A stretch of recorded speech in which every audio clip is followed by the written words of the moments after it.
Amen. Amen. Content de vous accueillir ce matin. Vous savez, le Seigneur, ce matin, m'a donné une parole. Je ne pense pas que ce soit celle que Pasteur Daniel nous a invités à partager tantôt, parce que j'ai eu d'autres choses durant la louange. Mais ça va avec cette parole que j'ai eue ce matin. Dans les armes du croyant, dans Éphésiens 6, savez-vous ce que j'ai lu ce matin qui m'a frappé par-dessus toute autre chose? Parmi les armes du croyant, ça nous dit au verset 18, « Faites en tout temps par l'Esprit toutes sortes de prières et de supplications. » Je ne sais pas si tous vous êtes baptisés ici du Saint-Esprit, mais vous savez, quand on parle d'être baptisé du Saint-Esprit, le premier signe qui nous est donné quand on est rempli du Saint-Esprit, c'est celui de pouvoir parler en langue. Amen.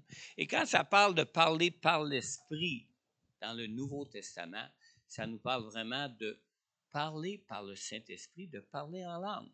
Et vous savez, il y a certains qui s'empêchent de parler en langue à l'Église durant le temps des louanges, durant notre temps d'adoration de Dieu.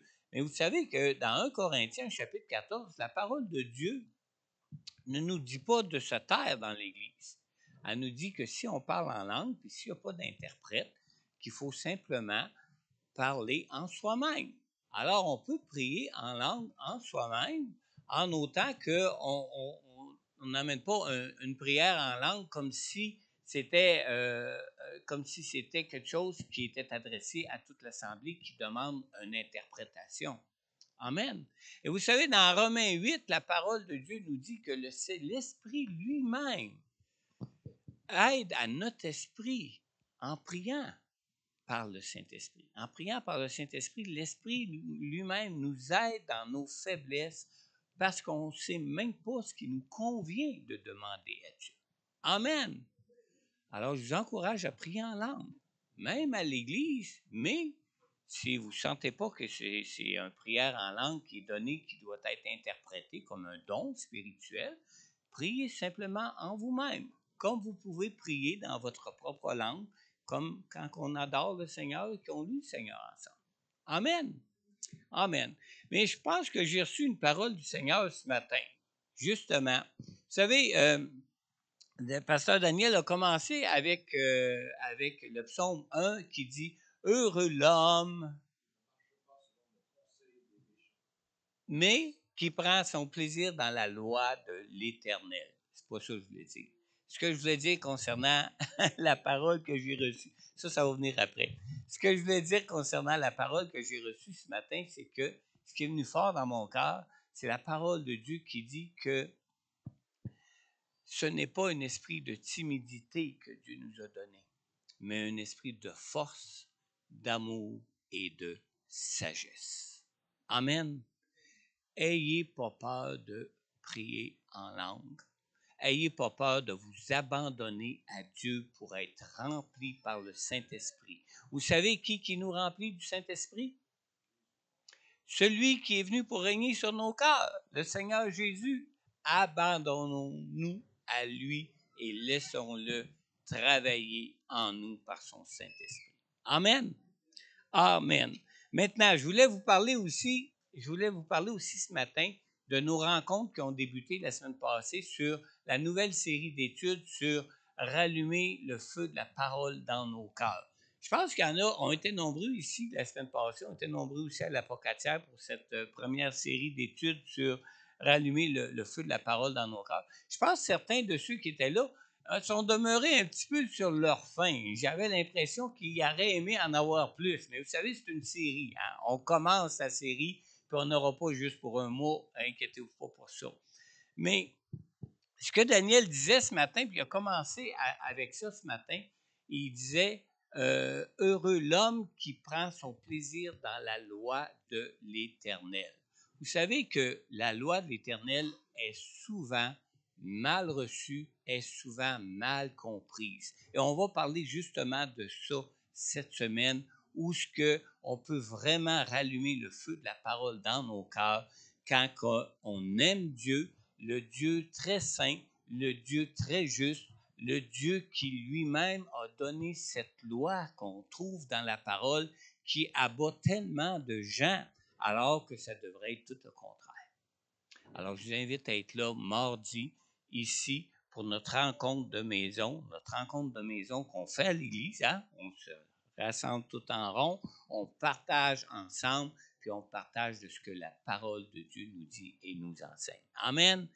Et je prie Seigneur. J'ai commencé la semaine passée, puis je vais prier Seigneur chaque semaine pour chacune des partages qui vont être apportés là-dessus, que Dieu rallume vraiment le feu de la parole dans votre cœur pour vos vies. Amen. On a vu comment c'était réconfortant la semaine passée. On va voir cette semaine comment Dieu peut vraiment nous réconforter, même à travers la loi qu'on trouve dans la parole. Amen. Amen. Pour l'apocatière, on a la même série d'études aussi.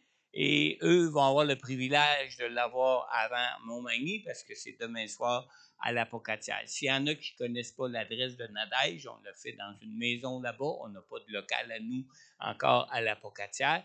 On le fait en rencontre de maison.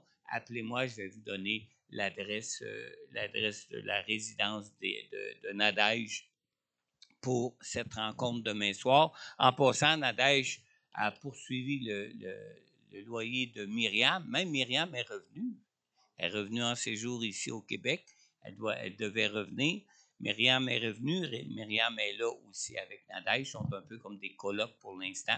Alors, si vous êtes déjà allé chez Myriam, c'est le même endroit que chez Nadège. Amen. On vous attend demain soir. Alors, je voudrais ce matin souhaiter particulièrement la bienvenue à notre frère Rupert et à sa famille, qui sont nombreuses au milieu de nous. Est-ce que vous pouvez vous lever, la famille de Rupert, ce matin? Il m'a dit ce matin que vous seriez 10. 1, 2, 3, 4, 5, 6, 7, 8, 9. Il y en a en arrière, je pense, déjà. Alors, bienvenue chez nous. On est heureux de vous accueillir. On espère vraiment que Dieu va vous rencontrer, surtout ceux de la famille de Rupert, parce que c'est Rupert qui va être notre invité ce matin qui va nous apporter la parole. Alors, on est très heureux de vous accueillir. Vous pouvez vous rasseoir. Je vais inviter sans tarder notre frère Rupert à venir nous partager ce que le Seigneur Jésus a pu placer sur son cœur pour nous en tant qu'Église ici à Montmagny et pour la chapelle La Poppe. Et je t'invite même à prendre toute la liberté que le Saint-Esprit peut te donner, Rupert. Amen. Amen. On peut l'accueillir ensemble.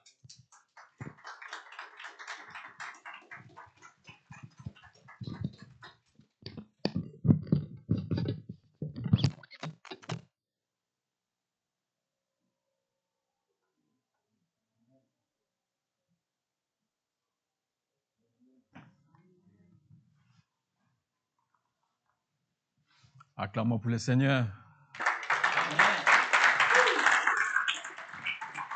Qui est dans la joie ce matin? Nous sommes tous bénis. Amen. La Bible dit, je suis dans la joie quand je vais dans la maison du Seigneur. Qui est dans la joie? Manifestez-vous. Oui. Amen, amen. Et merci, pasteur François, de m'avoir invité en ce lieu pour apporter la bonne nouvelle. Je me présente. Je vais faire quand même une brève présentation de moi. Nous venons de l'église La Nouvelle Vie de Saint-Malachie. Et notre pasteur principal, c'est Yves Belmar. Et donc, je suis un frère de l'église et j'apporte aussi la bonne nouvelle. Alors, nous venons de la République démocratique du Congo.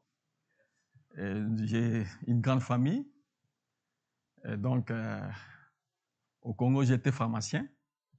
Mais quand je suis arrivé ici, j'ai tenté de reprendre la même profession. Malheureusement, je suis arrivé seulement au niveau de la santé technique en pharmacie. Et j'ai travaillé au centre intégré d'amour ici du centre Québec. Et enfin, Dieu a décidé autrement et je suis devenu un entrepreneur. Donc, présentement, je suis un entrepreneur et donc un travailleur autonome. Alors, donc, j'ai une grande famille. J'ai 6 enfants, 3 garçons et 3 filles. Donc, Dieu nous a bénis. Et puis, j'ai aussi un petit-fils. Acclamons pour le Seigneur.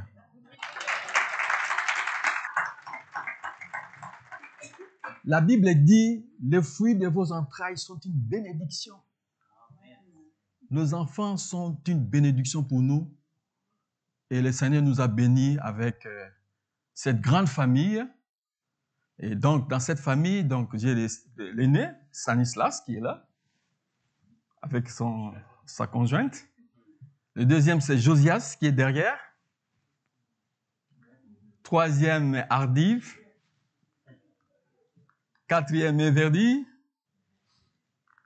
Cinquième, Lisa à l'écodime. Et puis, Miguel, le petit bonhomme qui dérange un peu. C'est le chef d'orchestre de notre famille. Ah ouais. Donc, on court de tous côtés pour aller le chercher, le ramener, et puis voilà. Donc, ça fait de la bonne ambiance. Et voilà. Donc, le message que le Saint-Esprit a placé pour vous, l'église de Saint-Malachie, l'église des Nouvelles, la vie abondante, de Montmagny, c'est un message que je n'ai pas encore prêché, même à l'église de Saint-Malachie. C'est un nouveau message que le Saint-Esprit a mis en mon cœur pour vous apporter aujourd'hui. Amen. Et vous êtes bénis. Le message d'aujourd'hui a pour thème comment comprendre, comment chercher le royaume des cieux. C'est une grande question, hein? Ouais. Comprendre comment chercher le royaume des cieux. Et notre texte de base est tiré de Matthieu chapitre 6, verset 33. Matthieu chapitre 6, verset 33. Il est dit, « Cherchez premièrement le royaume et la justice de Dieu, et toutes ces choses vous seront données par-dessus. » Amen. Amen. Soulignons le mot « premièrement ».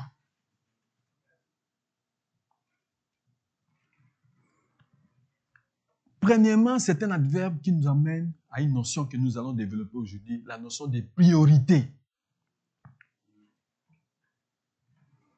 La notion de priorité nous aide à comprendre où placer votre temps, où placer votre énergie, où vous pouvez exercer votre force.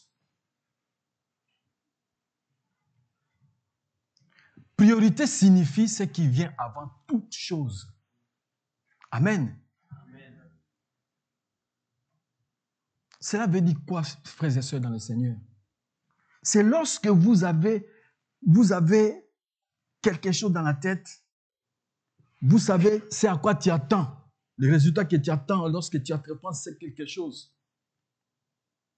Et tu connais la finalité.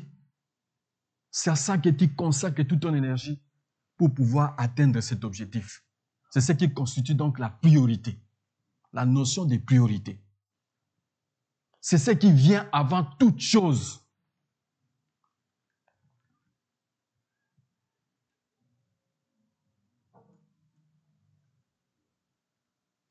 Comment comprendre, comment chercher le royaume des cieux? Et nous allons développer ici, à travers ce thème, le ministère de Jésus-Christ.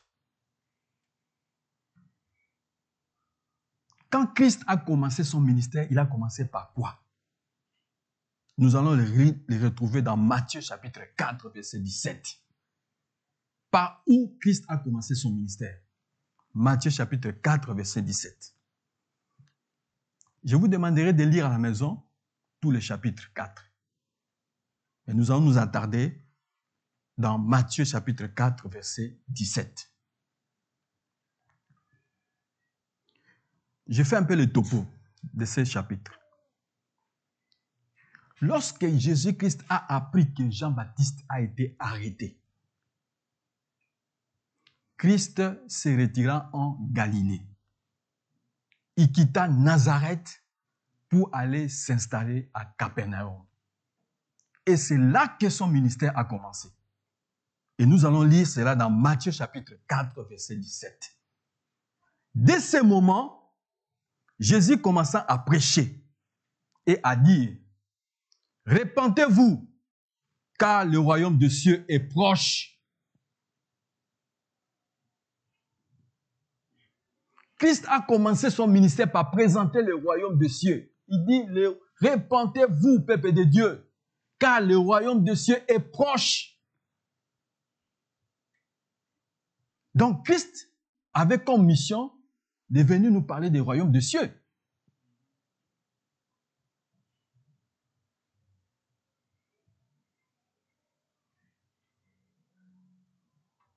Christ, Jésus-Christ, c'est Dieu lui-même qui s'est fait chair. Au commencement était la parole était avec Dieu. Au commencement, il était avec Dieu. C'est cette parole qui s'est fait chair, qui est matérialisée, présentée par Jésus-Christ. Il est venu nous parler de la part du royaume des cieux. Et ce jour-là, lorsque Jésus présenta le royaume des cieux, il disait, repentez-vous et que chacun de vous soit baptisé au nom, et que vous baptisez au nom du Seigneur Jésus-Christ. Lorsqu'il disait, repentez-vous, car le royaume des cieux est proche, peuple de Dieu, Christ s'adressait à la foule qui le suivait.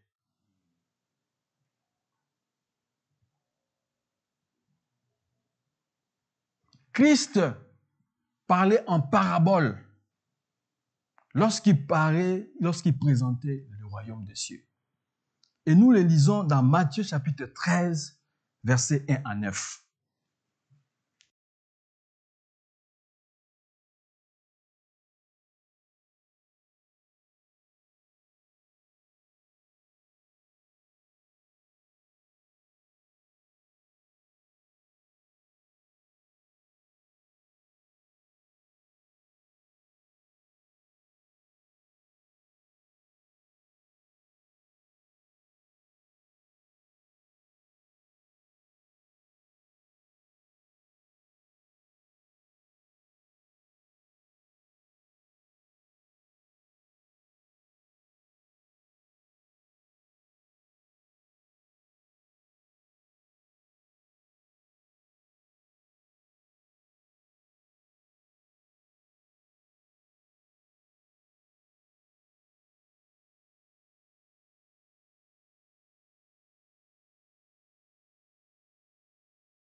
Jésus-Christ n'a pas voulu montrer sa divinité.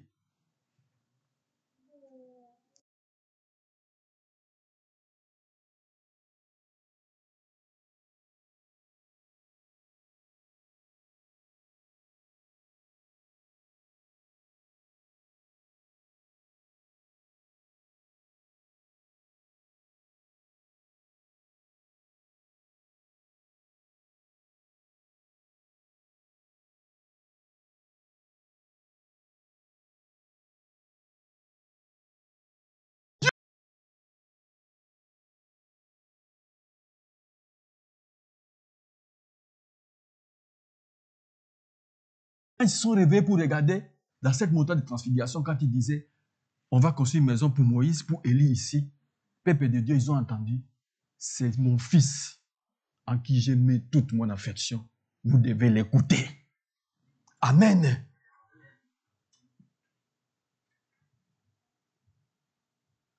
L'Ancien Testament, c'était que les préparations d'arrivée du Seigneur lui-même au milieu de nous.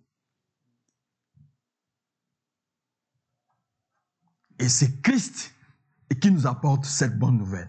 Amen. De quoi parle Jésus-Christ ici? Il parle de secret du royaume, de réalité du royaume. Regarde ce qu'il dit dans ce verset 12. C'est divisé en deux parties. La première partie, il dit, c'est lui qui a un peu le secret du royaume des cieux, il recevra plus. Et celui qui a un peu de connaissance des secrets du royaume des cieux, il recevra aussi plus. Plus tu entres dans la profondeur, plus tu creuses pour comprendre les secrets du royaume des cieux, le Seigneur te donne des révélations. Et cela vient progressivement, petit à petit. Plus tu avances, plus le Seigneur te révèle des choses. Plus tu entres dans la profondeur de la parole du Seigneur, le Seigneur t'apporte des révélations. Peuple de Dieu. Et cela se fait avec l'aide du Saint-Esprit. Le Saint-Esprit, c'est l'enseignant par excellence. C'est le professeur des professeurs. Le coach des coachs.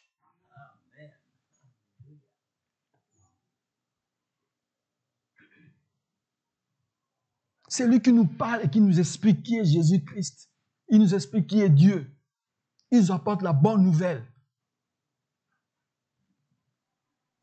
Plus tu avances, plus tu creuses, le Seigneur te révèle le merveille du royaume des cieux pour comprendre de quelle façon tu peux vivre dans cette société. C'est pourquoi la Bible dit, nous sommes dans le monde, mais nous ne sommes pas de ce monde. Vous êtes des ambassadeurs de Christ sur la terre.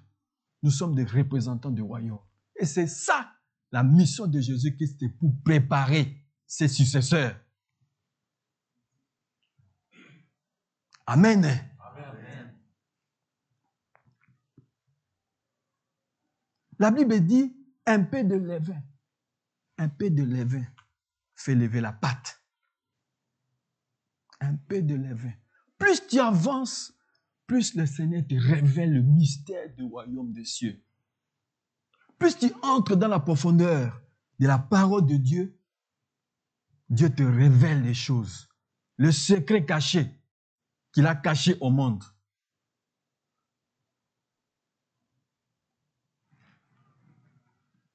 Le but de ça, peuple de Dieu. J'aimerais lire un peu ces paraboles de levain. C'est dans Matthieu chapitre 13, verset 33. Matthieu chapitre 13, verset 33. Matthieu chapitre 13, verset 33. Il leur dit cette parabole.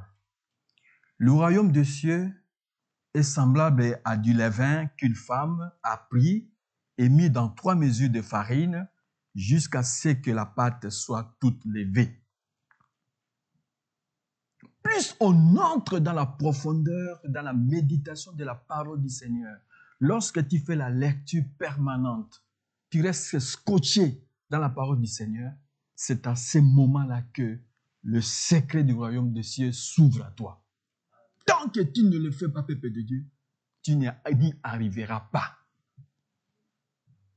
D'où la nécessité de méditer la parole de Dieu jour après jour, à chaque instant, à chaque minute. Et pour nous, le royaume de cieux, peuple de Dieu, pour nous les chrétiens, c'est une priorité de priorité. Amen.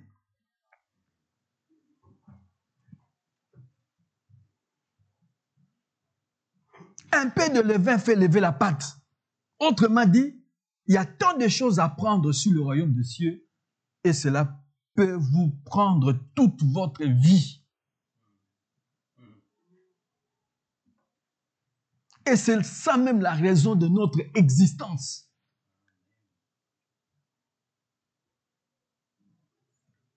Plus vous creusez, plus vous recevez et vous serez en abondance.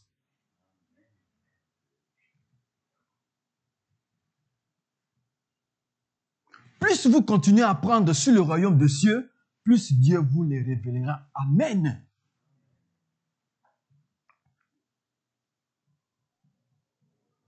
Mais la question qui se pose, c'est quoi, peuple de Dieu? Avez-vous appris des choses sur le royaume et que vous les avez appliquées dans votre vie? Si tu continues à faire cela, la connaissance sur le royaume des cieux s'ouvre à vous.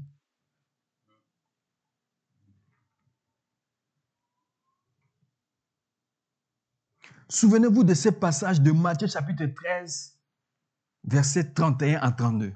Matthieu chapitre 13, versets 31 à 32. La parabole des grains de sénévé. Matthieu chapitre 13, versets 31 à 32.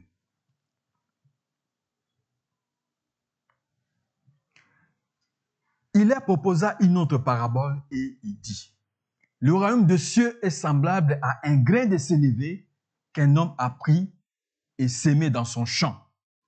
C'est la plus petite de toutes les semences, mais quand il a poussé, il est plus grand que les légumes et devient un arbre, de sorte que les oiseaux du ciel viennent habiter dans ses branches.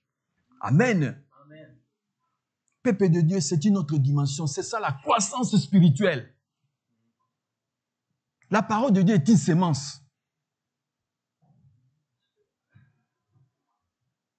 Le royaume de Dieu, c'est une sémence. Plus vous méditez la parole de Dieu, plus vous croissez spirituellement. C'est la plus petite de sémences, ça n'apparaît pas. Lorsque quelqu'un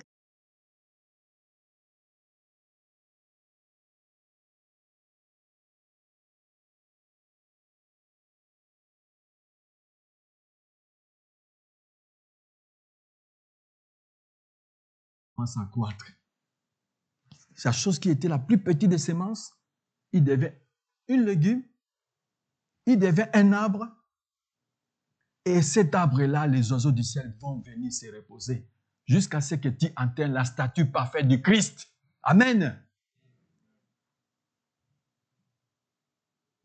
Christ a voulu que nous puissions nous ressembler à lui. Et c'est une croissance spirituelle. Et c'est ça, ces paraboles de grains de sénévé, ce qui symbolise. C'est ce que l'apôtre Paul est en train de dire dans 1 Corinthiens chapitre 2, verset 7. Quand vous lirez peut-être tout le chapitre, vous allez comprendre. L'apôtre Paul avait atteint une certaine dimension. Il a dit, le ministère de Paul était basé sur des révélations.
La parabole de grain de sénévé, le but ici,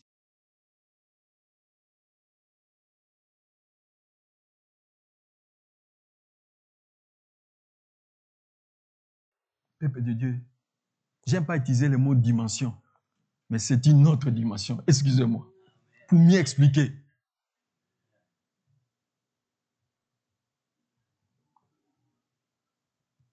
Le but ici, peuple de Dieu, est que vous puissiez parvenir à la stature parfaite du Christ. Nous devons nous ressembler à Jésus-Christ. Lorsque le Père nous voit, qu'il voit Jésus-Christ à travers nous.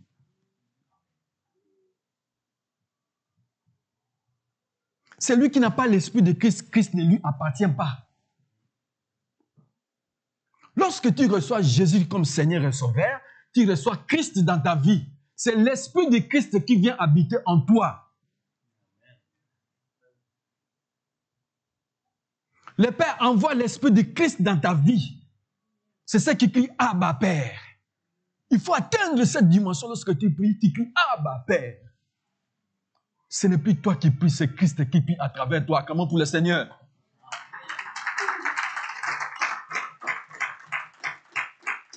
Le but ici, peuple de Dieu, Christ a voulu que nous puissions nous ressembler à lui.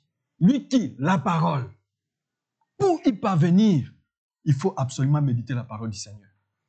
Ça doit entrer, circuler dans ton sang. Ça doit plus quelque chose comme déjà des références. C'est toi qui dois commencer à dire, prends tel verset, dis ceci.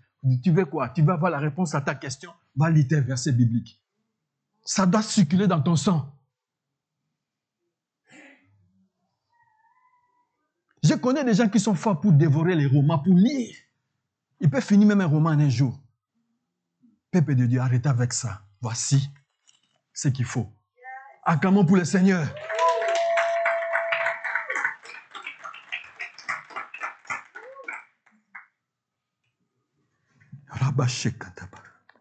C'est ça, biche.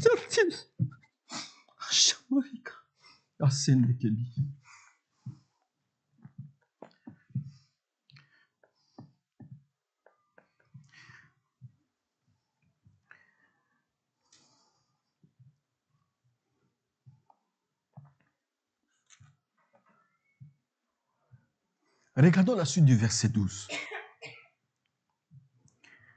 Le verset 12 est divisé en deux parties. Il y a une partie où on parle de l'abondance et une autre partie, regarde ce qu'il dit. Ah, celui qui n'a pas quoi? Le secret du royaume de Dieu. On lui enlèvera le paix qu'il a. Peuple de Dieu, c'est une interpellation, ce verset biblique, le verset 12. Plus tu creuses, plus le Seigneur va te révéler. Si tu arrêtes le peu de connaissances que tu as, Dieu va te l'enlever pour que tu deviennes amnésique.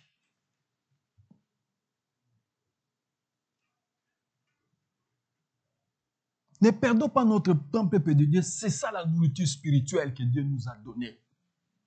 Sa parole. Tu veux découvrir qui est Dieu? C'est à travers sa parole.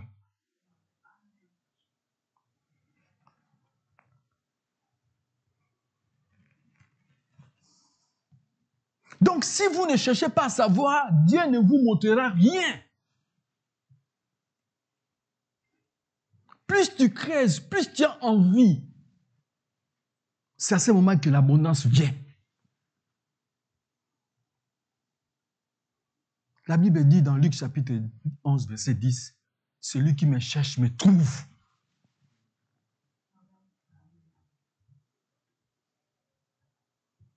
Quelqu'un qui ne fait pas un effort, pourquoi Dieu va se révéler à toi? Tu n'as pas les soucis, tu ne cherches pas à savoir, à le connaître. On peut le connaître qu'à travers sa parole.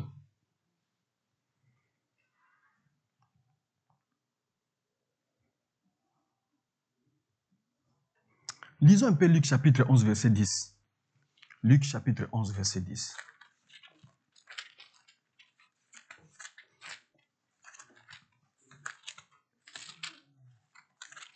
Merci, cher Saint-Esprit.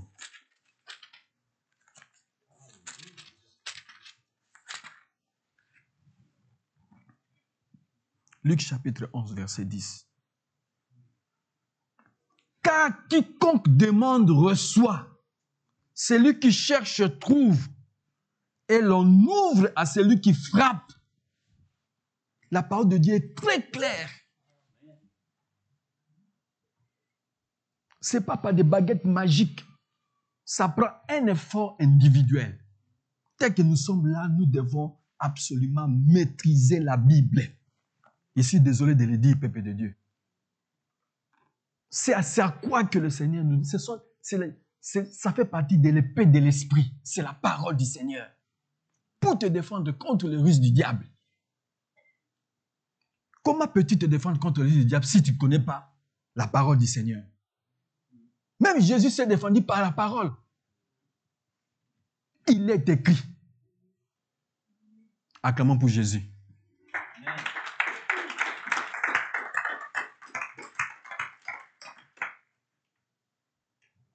Jésus-Christ nous a montré tout simplement l'exemple à suivre.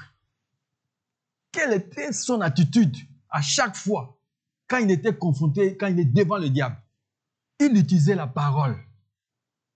Mais comment vas-tu te défendre si tu ne connais pas cette parole? Il faut prendre Dieu au mot. Il est écrit. La parole de Dieu dit, les ciels et la terre passeront, mes paroles ne passeront jamais.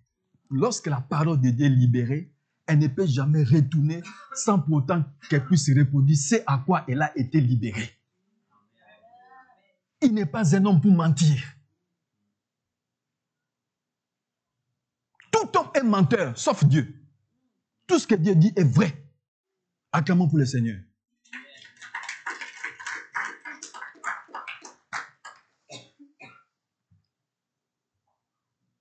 À celui qui n'a pas la connaissance ou le secret du royaume, il lui sera retiré même le paix qu'il a.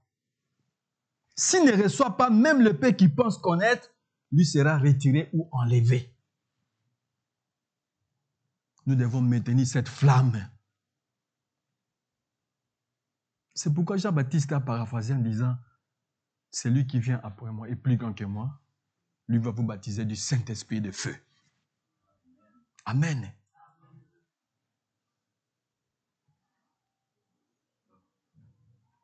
Jésus-Christ est merveilleux. Regardez la suite. Toujours dans la conversation entre Jésus et les apôtres et les disciples. Matthieu chapitre 13, verset 17. Je vous l'ai dit en vérité. J'ai sauté, je vais lire Matthieu chapitre 13, verset 16. Matthieu chapitre 13, verset 16. Mais heureux sont vos yeux parce qu'ils voient et vos oreilles parce qu'ils entendent. Amen. Heureux sont vos yeux parce que vous voyez et vos oreilles parce que vous entendez. Amen. Amen.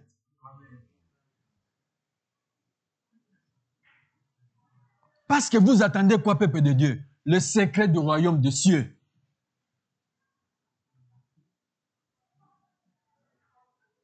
N'est-ce pas que nous sommes bénis? Acclamons pour le Seigneur. C'est une génération bénie parce que nous attendons de merveilles. Nous attendons des choses extraordinaires. Regardez la suite du verset 17. Matthieu 13, 17. Je vous l'ai dit en vérité, beaucoup de prophètes et de justes ont désiré voir ce que vous voyez et ne l'ont pas vu. Attendre ce que vous entendez, ils ne l'ont pas entendu. Amen. Les prophètes ici, c'est quoi? C'est Élie, Jérémie, Ézéchiel, Daniel, Ésaïe, Osée, Amos. Ont voulu voir et attendre ce moment que vous attendez maintenant. Ils disaient aux apôtres, ce message nous est destiné. Nous qui entendons, Moïse a voulu être à votre place.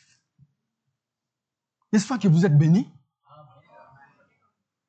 Jérémie a voulu être à votre place pour entendre ce message que nous attendons aujourd'hui concernant le royaume des cieux. Mais pourquoi vous vous laissez emporter par des distractions, peuple de Dieu?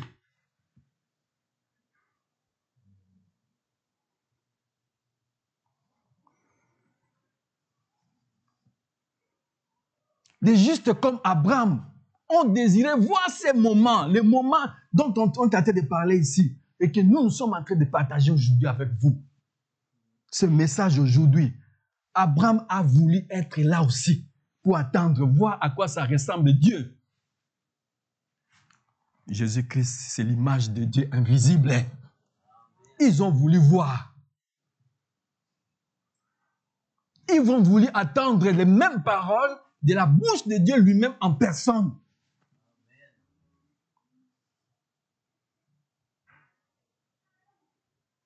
Acclamons pour le Seigneur. Je ne comprends pas pourquoi vous êtes comme ça. Non, celui qui attend ces paroles va dire, oui, mon Dieu. Je vais vous raconter encore une parabole.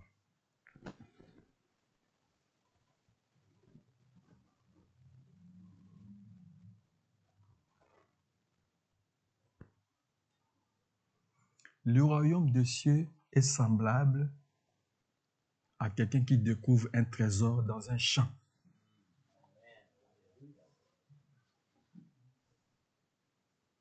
La personne, lorsqu'il découvre ces trésors dans le champ, il va cacher les trésors. Il va vendre tout ce qu'il possède pour venir acheter les champs. Vous savez, la parole d'aujourd'hui, quand vous attendez ça, vous arrêtez toute chose. C'est exactement ce que la personne a fait. Il est parti vendre tous ses biens, tout, pour acheter les champs. Peut-être des gens qui sont autour de vous voient seulement les champs et disent, mais ça, il a perdu la tête. Comment tu peux vendre tous tes biens pour venir acheter ces champs? Il n'y a rien. Mais lui savait qu'il y avait un trésor caché. C'est à ça que le royaume de Dieu ressemble, le peuple de Dieu. Vous voulez qu'on vous dise quoi? N'est-ce pas que c'est la priorité des priorités?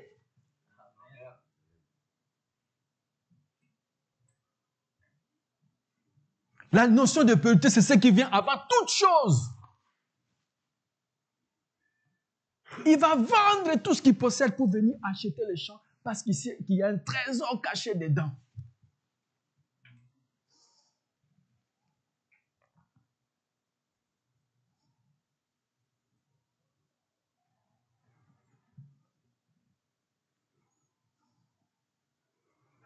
La Bible, lorsqu'il parle de patriarche, dans Hébreux chapitre 11, peuple de Dieu, c'est dans ces groupes-là les gens qui ont voulu absolument vivre ces moments que nous vivons avec vous aujourd'hui, à travers ces messages.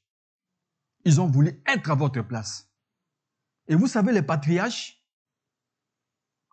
ils croyaient, mais ils ne comprenaient rien. Ils marchaient par la foi. Abraham a été déclaré juste par la foi. Vous savez que la loi est venue après. Abraham n'a pas connu la loi, les 10 commandements. C'est venu après. Mais il a été déclaré juste par la foi. C'est le fondement de toute chose, la foi. Tu sais, à un moment donné, quand il lit Hébreux chapitre 11, ça commence par la définition de la foi. C'est une ferme assurance des choses qu'on espère, une démonstration de ce qu'on ne voit pas. Mais je vais expliquer ça simple. C'est exactement comme un aveugle. Je parle ici des vrais aveugles. C'est-à-dire que il voit dans le noir. Dès que je suis là, je ne suis pas capable de savoir ce qu'il y a ici.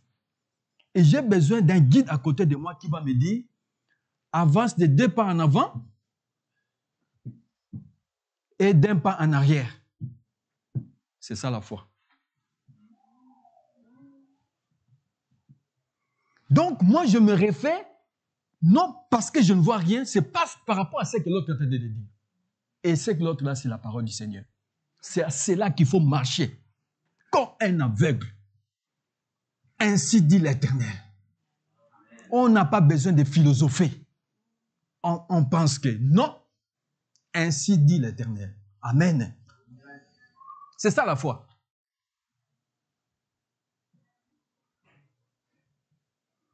Lorsque la parole de Dieu dit c'est par ces maîtresses que nous sommes guéris, tu ne peux pas venir dire ici que non, le docteur a dit que mon cancer est au stade 3, et donc voilà, je vais arriver au stade de métastase bientôt, et puis enfin, dans 6 mois, je vais mourir. Non, la Bible dit c'est par ces maîtresses que nous sommes guéris. C'est ça la sémence que moi je dois planter dans mon cœur. Pour que ça mène à la guérison. C'est ça la foi. Notre docteur t'a menti. La Bible dit, c'est par ces maîtresses que nous sommes guéris. Et moi, je suis guéri par ces maîtresses. Amen. C'est de ça qu'il s'agit.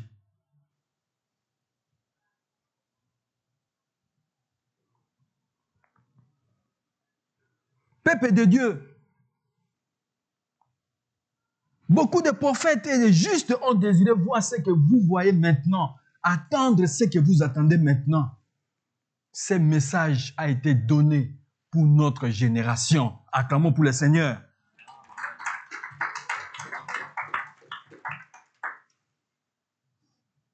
Et voilà comment Jésus-Christ dit aux disciples, aux apôtres qui étaient là. Il a dit, le message qui a été donné pour eux, c'est en parabole. Mais moi, je vous explique maintenant, c'est quoi cette parabole? Parce que Jésus-Christ, ce jour-là, il a parlé de 14 paraboles. C'est la parabole des semeurs que les apôtres n'ont pas compris. Le sens de cette parabole. Il explique en Matthieu chapitre 13, versets 18 à 23. Matthieu chapitre 13, versets 18 à 23. Je lis au nom du Seigneur. Vous donc, écoutez ce que signifie la parabole du semeur. Lorsqu'un homme écoute la parole du royaume et ne la comprend pas, écoute la parole du royaume et ne la comprend pas, le malin vient et enlève ce qui a été semé dans son cœur. Cet homme est celui qui a reçu la sémence le long du chemin.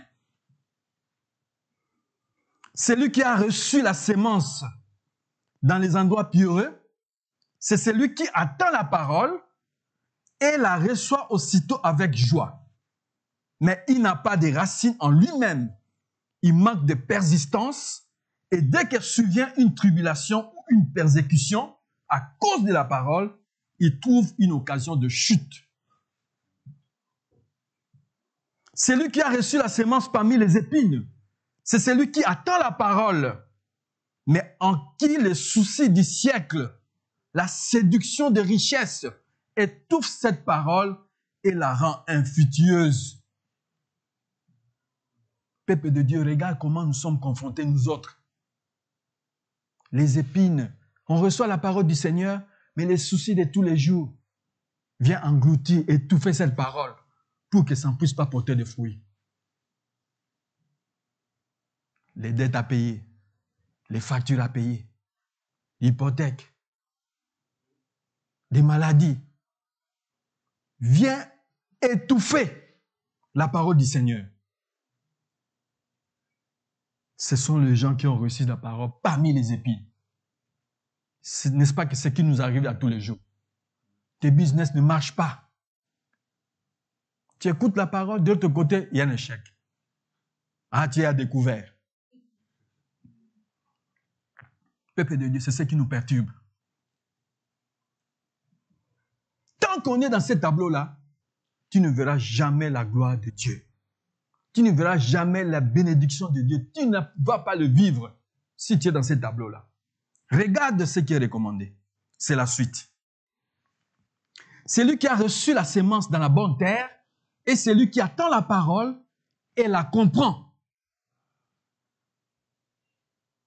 Il porte de fruits et un grain en donne 100, un autre 60, un autre 30. Je voulais qu'on souligne le mot « comprend ». Vous savez que, peuple de Dieu, nous sommes ici dans cette assemblée, je suis en train d'apporter la bonne nouvelle. Nous attendons tous la parole du Seigneur, mais nous n'allons pas tous le comprendre de la même manière. C'est ça qui va faire la différence. Des bénédictions. Comprendre. Attendre, ça ne suffit pas, mais comprendre.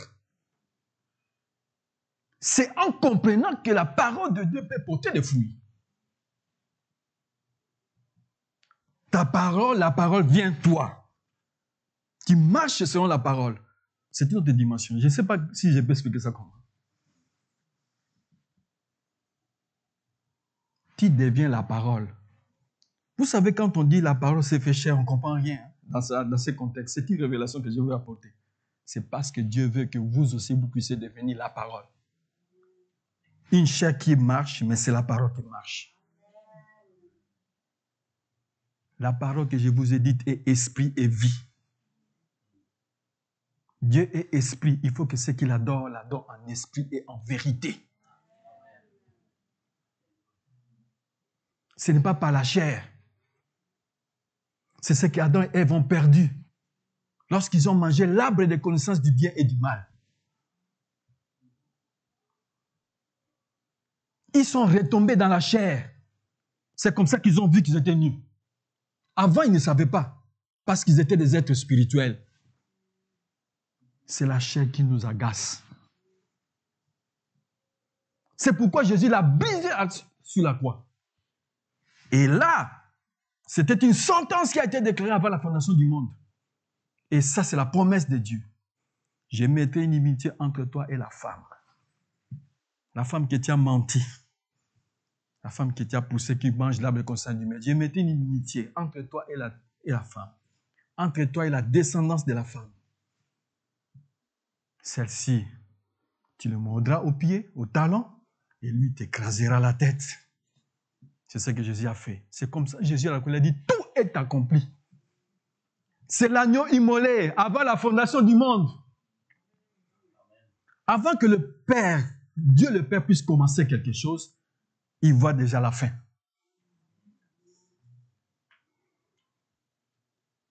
Je déclare ce matin que le Saint-Esprit te montre ta destinée au nom de Jésus-Christ.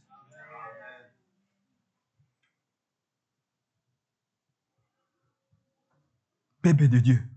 Le mot-clé, comprendre. C'est ce qui fait peur à Satan. Comprendre. Comprendre de quoi? Le royaume. Le secret du royaume des cieux. Quand tu le comprends, c'est fini. Tu l'as écrasé. Amen. Vous savez, nous sommes dans un pays où il y a beaucoup de serpents venimeux. Ou chez nous au Congo, il y en a en Afrique, d'une manière générale. Tu sais, quand tu écrases la tête de serpent, il te donne l'impression comme s'il est encore vivant, à travers sa queue. Comme ça. Et tu peux avoir peur. C'est ce qui se passe aujourd'hui. Satan était déjà écrasé par Jésus-Christ de Nazareth à la croix. Amen. Acclamons pour le Seigneur. Vous avez la victoire au nom de Jésus-Christ. Rien ne peut vous contrebalancer. Nous marchons dans la victoire au nom de Jésus-Christ.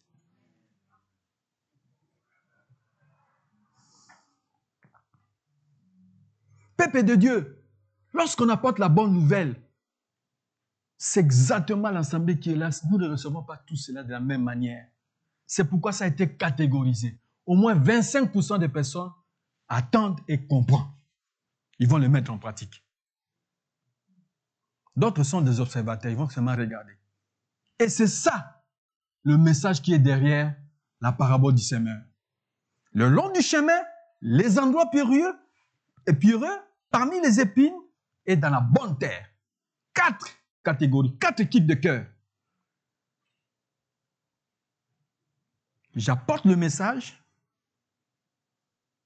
Certains des autres vont dire, ah, c'est n'importe quoi. Mais il y a au moins 25% dans cette salle vont comprendre.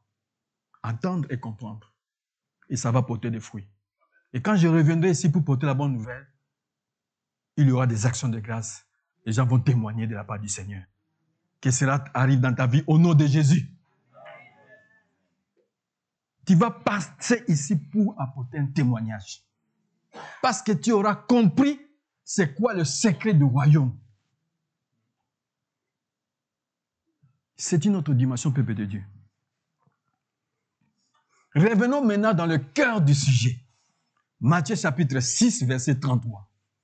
Pasteur, on finit à quelle heure? Ça devrait être bientôt. On va aller vite. Matthieu chapitre 6, verset 33. Matthieu chapitre 6, verset 33. Il est dit, cherchez premièrement le royaume et la justice de Dieu. Toutes ces choses vous seront données par-dessus. Amen. Premièrement, priorité de priorité. C'est un commandement divin. Dieu a dit, cherchez premièrement le royaume des cieux et la justice de Dieu.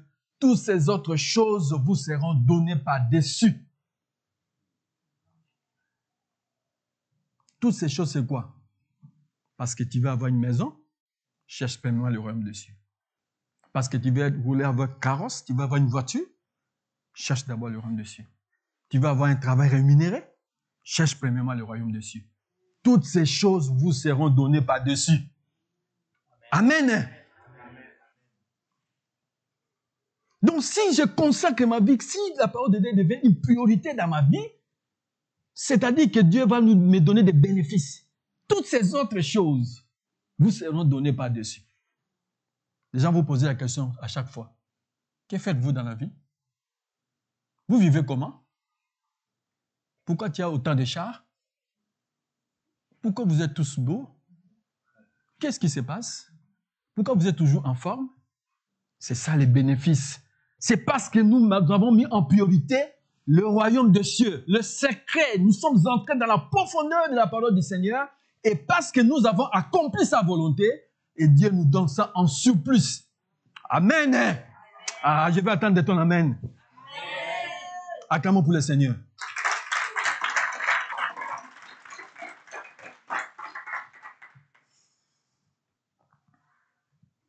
Soulignez le mot chercher. Chercher. Chercher signifie quoi? J'ai fait des recherches pour vous. Chercher signifie poursuivre. Tu ne peux pas tomber dans le secret du Seigneur en restant les bras croisés. C'est impossible. Il faut poursuivre cela avec détermination. Priorité de priorité. C'est ce qui vient avant toute chose. Peuple de Dieu, tu sais que le monde nous présente des fois des choses, des fois ça nous met en doute. Hein? Est-ce que ce qu'il raconte c'est vrai? Mais j'ai dit tout à l'heure que tout homme est menteur. Pourquoi vous ne pouvez pas comprendre? Il n'y a que Dieu qui dit vrai. C'est sa parole. C'est une déclaration qu'il a faite. C'est un commandement. Cherchez premièrement le royaume de Dieu, la justice de Dieu. Toutes ces autres choses vous seront données.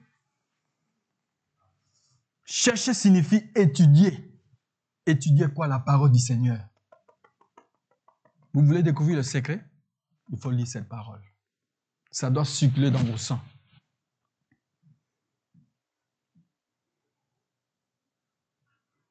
Tu ne peux pas venir une fois écouter les enseignements et espérer comprendre le royaume des cieux. C'est pratiquement impossible.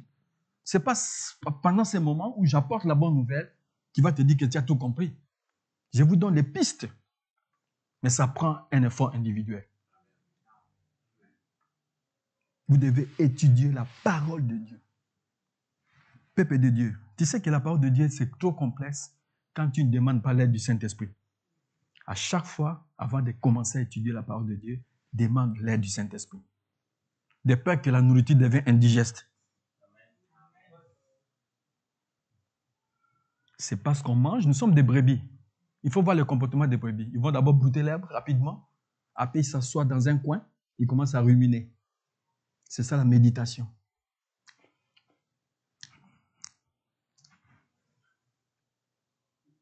La méditation de la parole du Seigneur. C'est que tu as étudié. Il va arriver un moment, c'est la nourriture que tu as mangée. C'est une nourriture spirituelle. Et ça va demander un moment où tu vas t'asseoir. Je vous dis, quand je dors, le Seigneur me fait traverser la Bible de Genèse jusqu'à Apocalypse. Souple. Mais quand je fais ça, des fois, je peux avoir des mots de tel, un peu la fatigue. Mais quand je dors, c'est un autre monde. C'est une autre dimension. Ah, il est merveilleux. Chercher signifie explorer. Explorer d'abord le royaume de Dieu. Lance-toi dans une aventure. C'est une aventure. Vous ne serez pas dessus.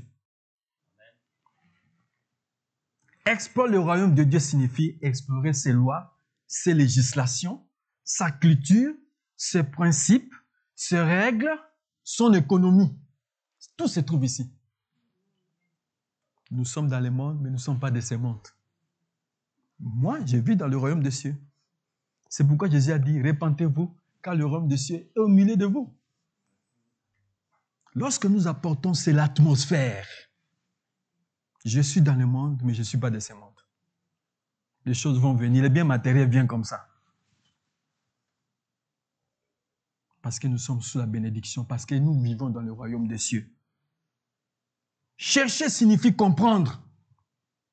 C'est ce que Satan déteste, la compréhension. Tu peux entendre. Si tu arrêtes là, Satan dit, ah, j'ai gagné. Mais quand tu as compris ses soucis, oh mon Dieu, il a compris tous les trésors, il va se défendre. C'est ce qu'il évite que vous puissiez comprendre. C'est comme ça qu'il vient avec les épines. C'est comme ça les tableaux que vous avez vus précédemment le long du chemin, dans les sols pierreux, parmi les épines. Ce sont des tableaux que Satan vous apporte pour vous embrouiller.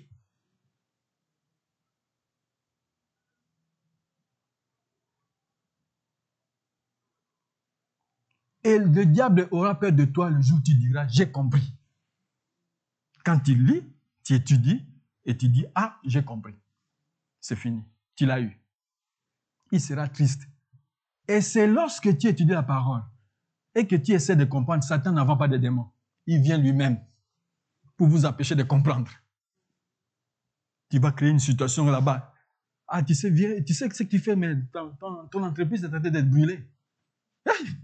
C'est quoi? Tu es en train de méditer. Voilà. Parce que pour que tu laisses, ils apportent des choses pour vous embrouiller. C'est ça le rôle de Satan. Parce que son but, il veut gagner les âmes. Que les âmes puissent aller en enfer.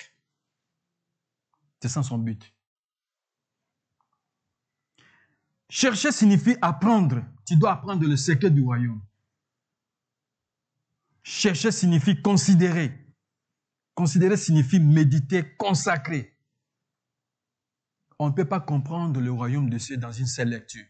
C'est difficile, peuple de Dieu, quand tu lis la Bible. Vous allez voir beaucoup de prophètes et même des pasteurs qui méditent la parole du Seigneur. Et nous-mêmes, quand nous disons, je peux lire un chapitre aujourd'hui. Si je lis ça demain, je reçois d'autres révélations. C'est une parole vivante. Ma parole est esprit et vie. Je vous explique. Parce qu'on ne comprend pas. Quand on lit, on ne comprend pas.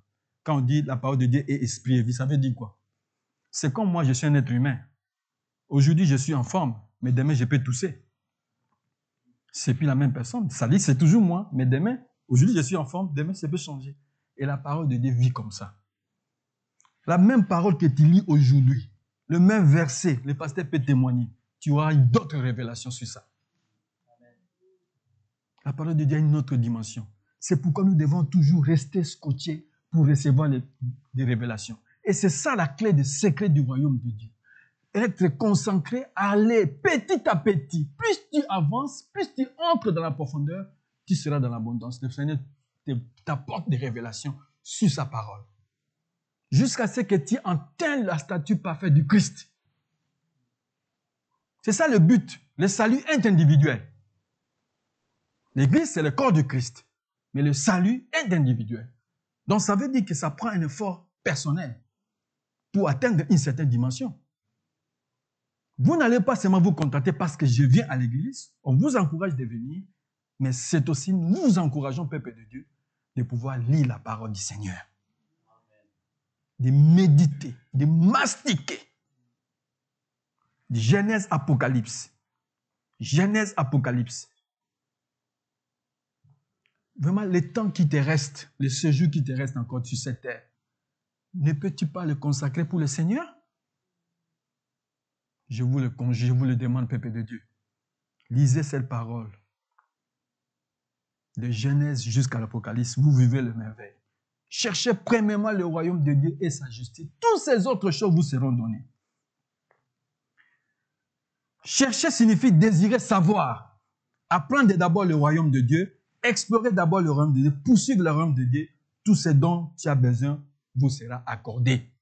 Lorsque tu entres, tu étudies, tu explores, tu considères cette parole, toutes ces choses que le monde, les païens cherchent à tous les jours, vous sera donné comme bénéfice, comme un excédent. C'est la parole du Seigneur. Avoir une passion pour quelque chose, Pour comprendre ce qu'est le royaume de Dieu, sa justice et toutes ces autres choses, il faut avoir une passion pour cela. Tu entres en profondeur, tu vas découvrir le secret. Chercher signifie être diligent. Il faut lire la Bible chaque jour et en secret parce que c'est une affaire personnelle. Josué chapitre 1, verset 8. Que ce livre de la loi ne se lâche point de ta bouche. Médite-le jour et nuit pour agir fidèlement selon ce qui est écrit. C'est alors que tu réussiras dans tes entreprises. C'est alors que tu auras du succès. C'est la parole du Seigneur.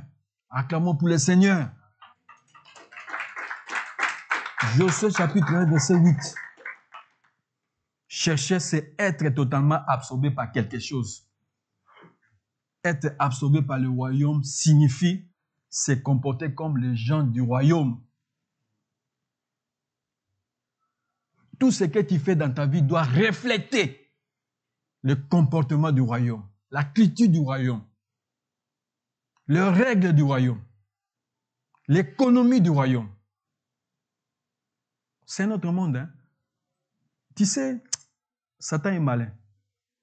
Il nous apporte la démocratie. C'est pour nous détourner un peu, pour que nous ne puissions pas comprendre la notion du royaume. Mais Dieu parle du royaume parce qu'il y a un roi, le roi des rois. Pour comprendre le royaume de Dieu, il faut entrer dans ces concepts. Pour comprendre, tu comprendras quel est ton rôle. Et pourquoi Christ, et pourquoi Jésus parle du royaume de Dieu. Royaume, il s'agit d'un roi. On sous-entend un roi. On ne parle pas ici de la démocratie. C'est pour nous embrouiller. Dieu parle des royaumes. Peuple de Dieu, nous allons atterrir. Si tu fais du royaume de Dieu ta priorité, l'Éternel te bénira au nom de Jésus-Christ. Si tu fais du royaume de Dieu ta priorité, l'Éternel te comblera de biens matériels au nom de Jésus-Christ. Si tu fais du royaume de Dieu ta priorité, l'Éternel te donnera le succès dans tes entreprises au nom de Jésus-Christ. Ce sont des déclarations, il faut attendre Amen. Si tu fais du royaume de Dieu ta priorité, l'Éternel te donnera la supériorité sur toutes les nations de la terre au nom de Jésus-Christ. Si tu fais du royaume de Dieu ta priorité, l'Éternel te donnera, te comblera de biens matériels en multipliant le fruit de vos entrailles, le fruit de ton champ, le fruit de ton sol, au nom de Jésus-Christ. Si tu fais de Dieu, le royaume de Dieu, ta priorité dans ta vie, peuple de Dieu, l'Éternel te bénira de toutes les bénédictions spirituelles dans le lieu céleste en Christ. Amen. Si tu fais le royaume de Dieu, le secret du royaume, comme ta priorité, l'Éternel t'ouvrira les écluses du ciel pour envoyer la pluie en son temps, pour bénir les fruits de tes mains, pour bénir tes entreprises. Il te donnera une percée financière surnaturelle. Ces bénédictions ne se font pas suivre de chagrin. Il te bénira. Tu prêteras à beaucoup de nations, tu n'en prêteras point au nom de Jésus-Christ. Parce que tu fais du royaume de cieux la priorité de priorité dans ta vie. Amen. Peuple de Dieu, nous finirons par ça. Si tu fais le royaume de Dieu ta priorité, le royaume de Dieu ta priorité, ô Seigneur Jésus, le Seigneur te bénira dans la ville et dans le champ. Si tu fais le royaume de Dieu ta priorité, peuple de Dieu, l'Éternel te donnera la victoire contre tous tes ennemis. Ils s'élèveront contre toi par un seul chemin, ils fuiront devant toi par 7 chemins au nom de Jésus-Christ. Tu auras la victoire en tous égards. Mettons-nous debout, peuple de Dieu.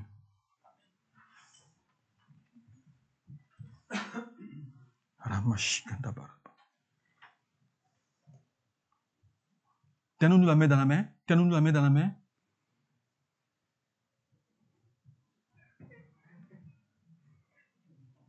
Partageons le bonheur à l'unisson. Oui, le bonheur et la grâce nous accompagneront tous les jours de notre vie et nous habiterons dans la maison de l'Éternel jusqu'à la fin de nos jours. Gloire, acclamons pour le Seigneur.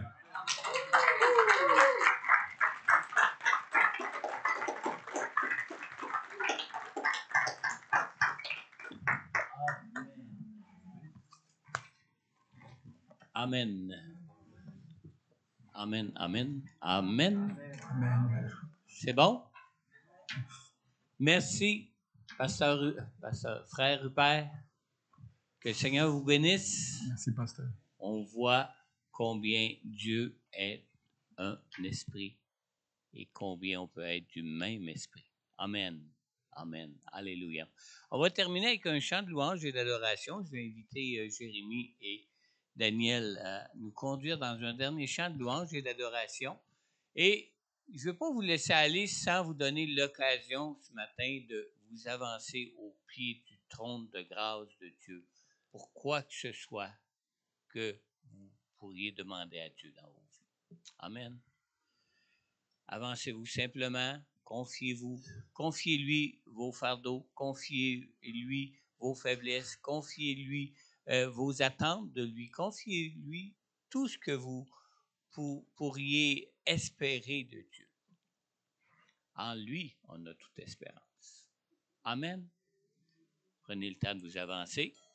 Pour les autres, s'il y en a qui veulent quitter maintenant, vous pourriez quitter. L'assemblée est officiellement terminée. Mais si vous aimeriez vous avancer, si vous aimeriez rester en présence de Dieu pour louer Dieu, adorer votre Dieu, vous êtes les bienvenus. L'Église demeure ouverte, puis on va demeurer dans la présence de Dieu. Amen.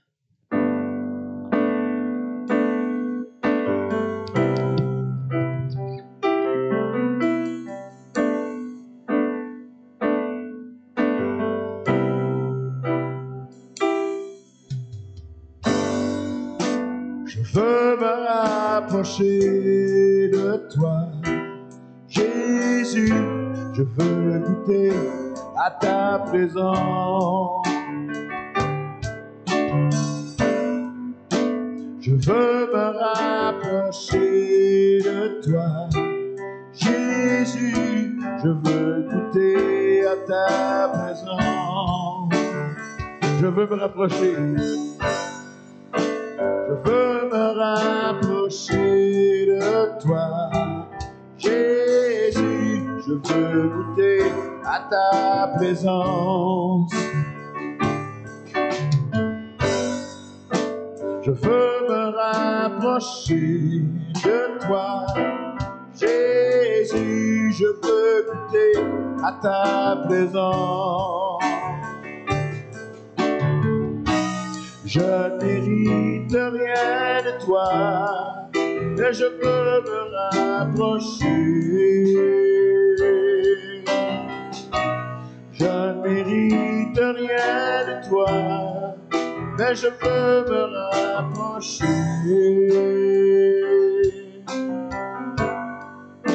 Je veux me rapprocher de toi, Jésus, je veux goûter à ta présence.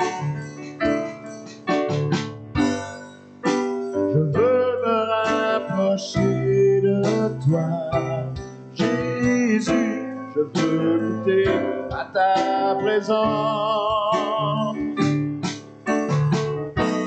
Je mérite rien de toi, mais je peux me rapprocher. Je mérite rien de toi, mais je veux me rapprocher de toi, Jésus.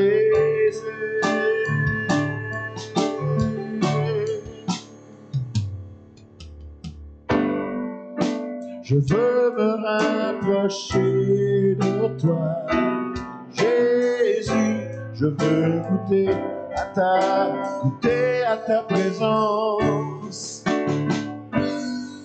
Je veux me rapprocher de toi, Jésus, je veux goûter à ta présence.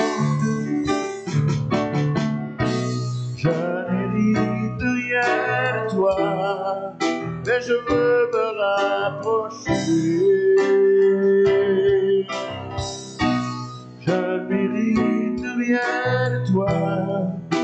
je veux me rapprocher de toi, Jésus. Je veux me rapprocher. Je veux me rapprocher.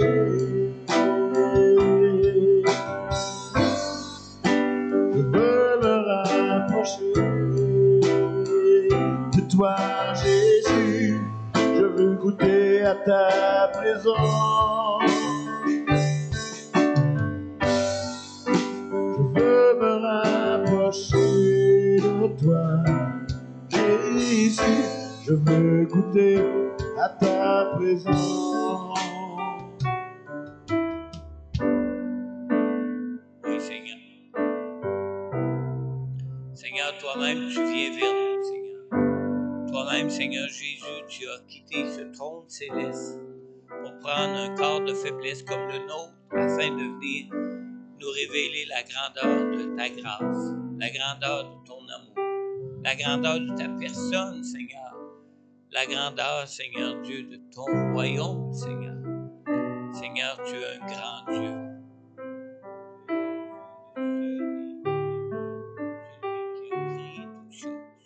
Celui qui surpasse toutes choses, celui qui lui-même dans ton amour pour nous est venu jusqu'à nous, Seigneur. Seigneur, donne-nous, Seigneur, Dieu, de goûter à ta présence, afin d'avoir encore une plus grande soif, un plus grand désir de toi, Seigneur.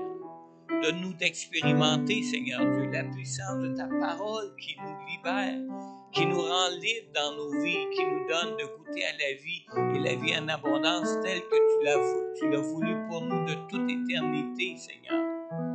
Seigneur, on veut se rapprocher de toi, Seigneur. Oh, Seigneur, merci d'être venu jusqu'à nous. Merci de toucher nos cœurs. Merci d'agir, Seigneur Dieu, malgré nos rébellions, malgré, Seigneur Dieu, nos infidélités, malgré nos faiblesses, Seigneur. Merci de toi-même avoir voulu habiter en chacun de nous, afin que nous puissions te connaître, Seigneur, afin que nous puissions recevoir de toi, Seigneur, tout ce que nous avons besoin de connaître de toi et surtout de te connaître, toi, le seul vrai Dieu, Seigneur. Seigneur, merci d'être le Dieu de grâce que tu es. Merci d'être le Dieu d'amour que tu es. Merci d'être le Dieu de justice que tu es. Et merci d'être le Dieu qui nous donne de devenir enfants de Dieu et de devenir une toute nouvelle créature en toi, Seigneur. On te remercie, Père, de ton amour pour nous. On te remercie, Jésus, de ton sacrifice pour nous. On te remercie, Dieu Tout-Puissant, d'être présent et vivant en chacun de nous, Seigneur. En ton nom, Père, j'ai prié. Dans le nom de Jésus. Amen. Dieu vous bénisse. Bonne semaine. Gardez-vous en présence de Dieu. Amen.